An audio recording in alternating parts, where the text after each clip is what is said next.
Պարոն Հարությունյան, դուք այսօր այստեղ եք, արցախցիների կողքին եք, արցախցիները հիմա Հայաստանում ինչ սոցիալական եւ իրավական խնդիրների են բախվում։ Ճիշտ ասած, ես այս պայդրությամբ այստեղ եմ ոչ թե արցախցիների սոցիալական իրավիճակով պայմանավորված կամ մտահոգված, թեպետ դա էլ մտահոգվելու առիթ է։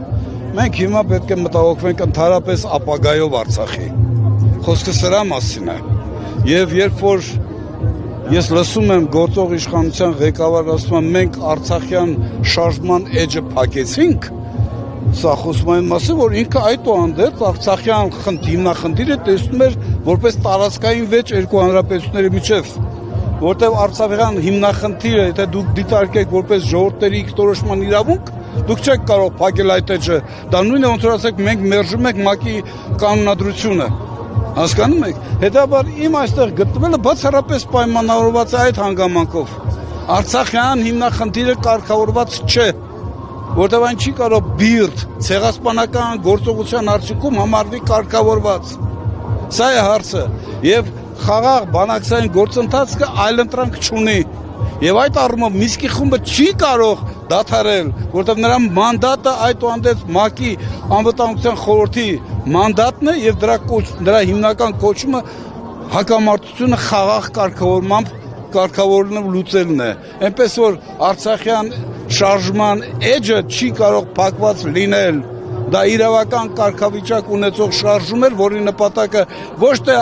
Հայաստանի կողմից Արցախի տարածքը տիրելն էր, այլ Արցախի ժողովրդի ինքնորոշումը ապահովելը։ Սա է խնդիրը, հիմա ես դրա համար եմ այստեղ։ Պարոն Հարությունյան, հիմա իշխանությունը ակտիվ քննարկում է խաղաղության փաստաթուղթը, ասում է, որ փաստաթուղթը պատրաստ է ստորագրման, անգամ պատրաստ են տեղի եւ ժամի մանրամասները քննարկել Ադրբեջանի հետ, սակայն Ադրբեջանը ասում է, որ պետք է փոխենք մեր սահմանադրությունը, Զանգեզուրի միջանցքն է։ Ադրբեջանը դες բաներ չի ասում։ Ադրբեջանը ասում է այդ փաստաթուղթը ինձ պետք չի։ Ադրբեջանը շատ բաց տեքստով ասում է ինձ խաղաղություն պետք չի։ Հայաստան, այդ Հայաստանը չի ուզում հասկանա դա։ Կամ նրա ղեկավարությունը։ Սա բաց տեքստով ասում են նա։ Դուս խոսքը գիտեք ում են ասում։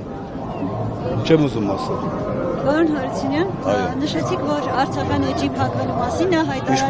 Արցախյան էջի փակվելու մասին հայտարարություն է անում, բայց նշում է նաև այսպես, որ եթե Հայաստանի ժողովուրդը իր հետ համաձայն չլիներ, նա Հայաստանի վարչապետ չէր լինի։ Ինչ կա։ Դե գիտեք ինչ կա, ես այնքան այդպեսի իր կողմից արտահայտություններ եմ լսել։ Ուզում եք այստեղ 1 միլիոն մարդ հավաքված լինի։ Ինքը կասի ոչ, մեր ժողովրդի թվականը 2 միլիոն 750 000 է։ Ուրեմն բոլոր 2 միլիոն 700 բոլորս շատ լավ հասկանում ենք, չէ՞, խնդիրը ինչու՞մն է կայանում։ Մայիսի 9-ին հրապարակում անհամատավելի շատ մարդեր հավաքված, քանց երբևէ, ընդ որում համաչափելի, ճիշտ է, թե չէ, 18 թվականի իր միտինգներին։ Ինչու 18 թվականի միտինգի մասնակիցները ներկայացնում են այս երկրի ժողովուրդը, իսկ մայիսի 9-ի միտինգի ներկայացուցիչները, մասնակիցները ոչ։ Չէ՞ որ նրան տրվեց 1 ժամանակ։ Դե թող ներկայանար։ Եթե ինքը ասում է, եթե ժողովուրդը պահանջի, ապա ես կանեմ, կներեք։ Պարոն Հարությունյան, իսկ ինչ է պետք, որ հիմա կրկին իշխանափոխություն լինի, ժողովուրդը դուրս գա փողոց եւ պահանջի Փաշինյանի դրան։ Ընդդիմությունը պետք է միասնական հանդես գա։ 1, երկրորդ ընդդիմությունը բավական է ասել դավաճան սրիկա հեռացիր, պետք է ծրագիր դնել սեղանին, որ այս մարդիկ հասկանան վաղը, եթե դուք գալիս եք իշխանության, մենք ձեզ վստահում ենք դուք գալիս եք իշխանության, ապա որոնք են այն քայլերը, որոնց իրականացմամբ դուք այս երկրի գլխին այս ծառացած փորձանքները, սպառնալիքներ կարող եք քայլ չեզոքացնել։ Եթե չկա այդ ծրագիր, միայն ներ կամ